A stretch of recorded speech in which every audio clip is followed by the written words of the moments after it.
Well, what of it? What of it? That's where he keeps his wife. While her mother lives next door to us. A fashionable apartment for his mother-in-law in the residential district? Generous to the old lady, But he does that to keep her away from her daughter. How do you know that? How do you know that the old lady, rather, does not prefer this arrangement, just to have more elbow room for herself?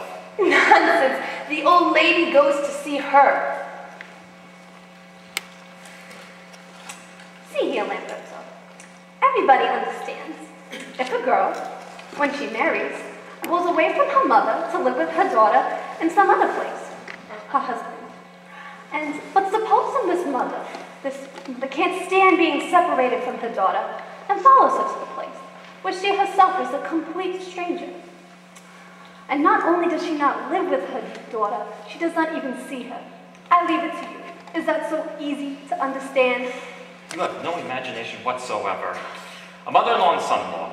Is it so hard to imagine that either through her fault, or his fault, or nobody's fault even, they should find it difficult to get along with each other and should therefore consider it wiser just to live apart?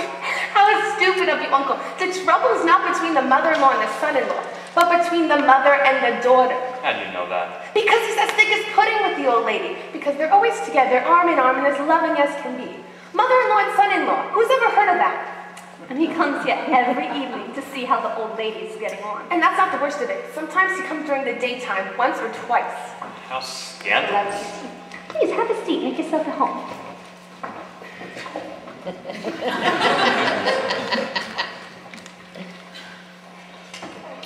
I am so very, very sorry. I have come to excuse myself for having been so negligent of my social duties. You, Mrs. Agazzi, were so kind, so very kind, to have honored me with the first call. He lost his mother, 2 brothers, and their wives, his sister, her husband, and the 2 little ones, the nephews. A massacre. Oh, one doesn't forget such things. You see, it sort of leaves you with your feet off the ground. Open his hand, please. It's home overnight. I don't want it anymore. Why did the money and things go bad? Well, you see, we haven't quite gotten our bearings yet, and we do things that may seem impolite without in the least intending to. I hope you understand. Oh, please, Mrs. Frollo, of course. It was partly on account of your trouble that Dina and I thought to go visit you first. The very best she can to help me out. She comes to the window when the old lady appears, she talks to her from the balcony, she writes letters to her, but you people can understand that there are limits to what I can ask of my poor wife. Mrs. Frollo, meanwhile, lives practically in confinement. We have to lock her up virtually. Otherwise, some fine day she would be walking right into my house. And people understand that my wife, good as she is, could never bring herself to accepting caresses intended for another woman, a dead woman.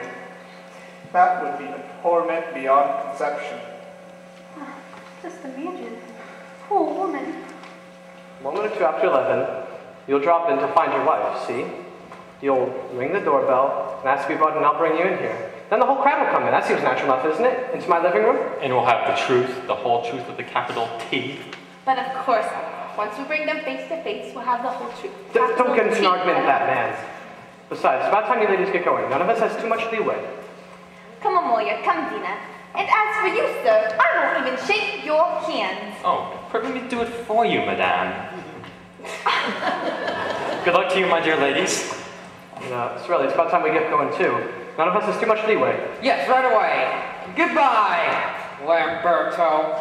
Goodbye. Good luck. Of course, I understand. I say it's you, and you say it's me. You are mad. No, it's me. Very well, it's me. Have it your way. Between you and me, we get along very well, don't we? Trouble is, others don't see you just as I do. And that being the case, old man, what a fix you're in. Not at home, and I brought Mrs. Nettie along. Mrs. Nettie is a friend of mine, and she was most anxious to make the acquaintance of... Mrs. Frolla? Mrs. Agazzi, your sister. Oh, she'll be here very soon. And Mrs. Frola will be here too. Yes, we thought as much. Well, it's all planned in advance. It will be a most interesting scene. The curtain rises at 11 precisely. Plans in advance? What is plans in advance? Why, bringing the two of them together. He, in here, Ponza, you mean? and she, in there. Mrs. Frola? Yes. But afterwards, all of them, in here. Great idea, I tell you. In order to get... The truth. But it's already known. All that remains is the unmasking. Oh, really? So they know the truth? And what do they do? He or she? Well, I'll tell you. You just guess. Who do you think it is? Well, my part, I should say, really. Is it she or is it he? You don't need to say you don't know. Come now, give a guess. Wait, no, the lady's in here with me. Oh, no, please,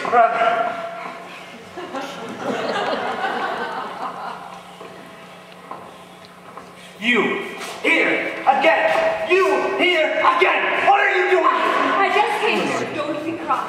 You come here to tell these ladies? What did you tell these ladies? Nothing. I swear to God, nothing. Nothing. What do you mean, nothing? I heard you with my own ears, and this gentleman here heard you also. You said she plays. Who plays? Lena plays. And you know very well that I know you! You hear me? The father has been dead before you! Yes, I know. You said she hasn't been able to play since that happened. Well, of course she hasn't been able to play since that happened. I'm good sure she's dead. Of course. That's what I said, isn't it? I said she hasn't been able to play since that happened. How could she if she's dead? The piano. No. I wasn't worrying about any piano. I broke that piano up and destroyed it. You know that. The moment your daughter died, stop my second wife couldn't touch it. She can't play in any case. You know she doesn't play. Of course, she doesn't know how to play. And one thing more. Your daughter was Lena. Wasn't she? Her name was Lena. Good. Now you just tell these people what my second wife's name is. You know very well what her name is. What is it? What is it? Her name is Julia. Yes, my dear friend. Her name is Julia. There. See, Julia. So, my friends, we learned the truth.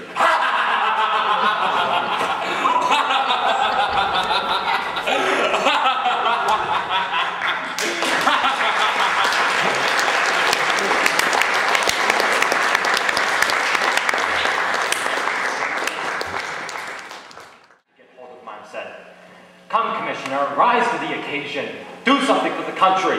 Bring this city back to normal again. Don't you see what they are after? They all want the truth. Well, a truth, that is. Something specific, something concrete. Then they'll quiet down." The truth? A truth? Excuse me, have I understood you clearly? You're suggesting that I commit a forgery? I'm astonished that you dare propose such a thing. But when I say that I'm astonished, I'm saying only half of what I actually feel. Be so good as to tell Mr. Agazzi that I'm... As you will. Mr. Agazzi, Let's have a look at it. Please. Now, there you are. Oh, I don't care. I've read the thing already. You read it already? Alrighty, then speak up, Laodice. Speak. Tell us, is it he, is it she? There is no doubt whatever, as a former neighbor of Ponza's testifies, that the woman Frola was once in a sanatorium. Oh, the Frola woman, did you say? Are you sure it was she? No, it doesn't say anything of the kind. It doesn't say anything of the kind. I say he does. It must be the mother. Who else could it be? Nothing of the kind. The witness says that he thinks she's in a sanatorium. It's not a circus. Besides, there's another point. He doesn't know whether the Frola woman who was in the sanatorium was the mother of the daughter, the first wife, that is. But it must be the mother. Who else could it be? No, because it's the daughter! It's the daughter! Just as the old woman said herself. Yes, the old lady said that her daughter was taken to a home. Furthermore, observe another point.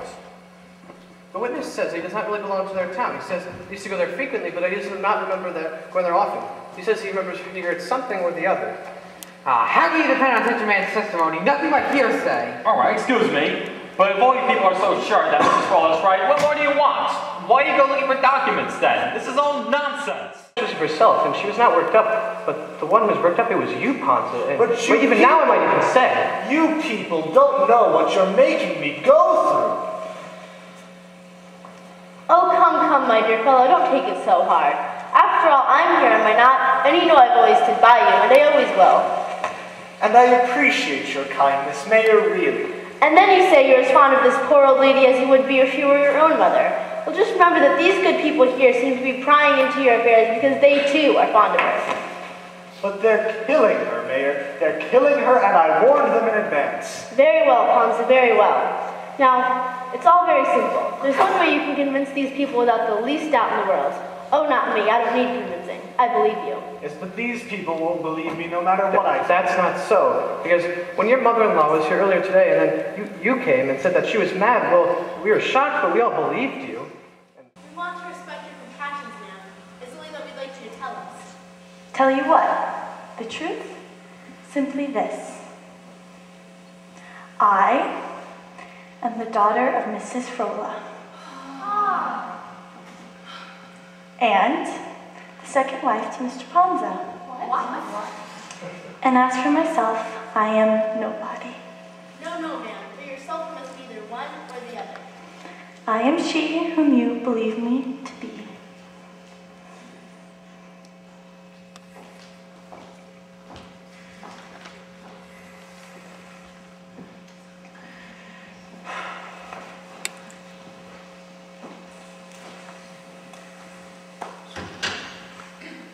And there, my friends, we have the truth. Are you satisfied?